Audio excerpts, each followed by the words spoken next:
السلام علیکم۔ پاکستان نے اپنے اندرونی ٹیررزم کو کافی حد تک کنٹرول کر لیا ہے ماشاءاللہ، کافی دیر سے۔ یہ افغانستان کی طرف سے جو لوگ یعنی کہ نتارا ہو رہا ہے وہ آ رہے ہیں، یا بارڈر کراس کارروائیوں میں پکڑے جاتے ہیں، اس سے پہلے اندر بھی آ جاتے تھے۔ اب تو اندر کی ان کی مخبری ہو جاتی ہے پیچھے سے ہی، کیونکہ اندر سے 3 پارٹیوں میں ڈیوائیڈ ہے۔ وہ ایک پارٹی اگر کچھ کرنے لگتی ہے تو دوسری اس کی مخبری کر دیتی ہے۔ ایک پارٹی حزب اسلامی گلبدین حکمت یار کی ہے، یعنی وہ حزب اسلامی نہیں، حزب پختون یعنی حزب پشتون ہے، وہ پشتونوں کی پارٹی ہے، 70% پشتون ہے اس میں۔ دوسری طرف احمد شاہ مسعود ہے، اور وہ گلمجم ملیشیا، دوستم ملیشیا، پرانے جنرل جو جیسے ہمارے جنرل مشرف صاحب تھے، جو بھگوڑے جنرل تھے، ان کے ساتھ ملے ہوئے پارٹیاں، وہ پارٹیاں شمالی اتحاد والے تھے۔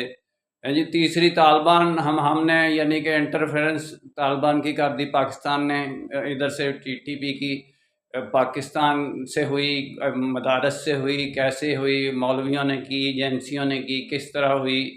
بہرحال وہ 3 قسم کا گروہ ہے وہاں۔ وہ اب یہ چاہتے ہیں کہ ہم کسی طریقے سے اپنا اس کو نتارا کریں اور اپنی حکومت کو مستحکم کریں۔ وہ نہیں چاہتے کہ اب ہم بھی ٹیررزم کریں، وہ بھی چاہتے ہیں کہ پاکستان کی طرح ہم بھی امن کی صورت کی طرف آئیں۔ تو وہ کوشش کرتے ہیں، تو ایک پارٹی دوسری کی مخبری کر دیتی ہے، تو دوسری پارٹی تیسری کی کر دیتی ہے، تیسری دوسری کو مروا دیتے ہیں۔ اس طرح کر کے ایک دوسرے تیسرے کو مروا رہے ہیں، اور چاہتے یہ ہیں کہ اب بغیہ بینہم، یعنی کہ دوڑ لگی ہوئی ہے کہ ہم آگے نکل جائیں، ہمیں حکومت مل جائے۔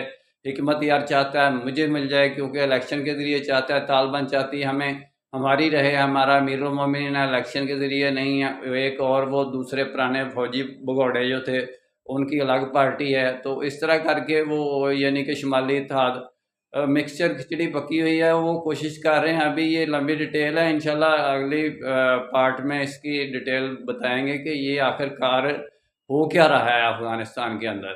انشاءاللہ ڈیٹیل میں بات پھر ہوگی۔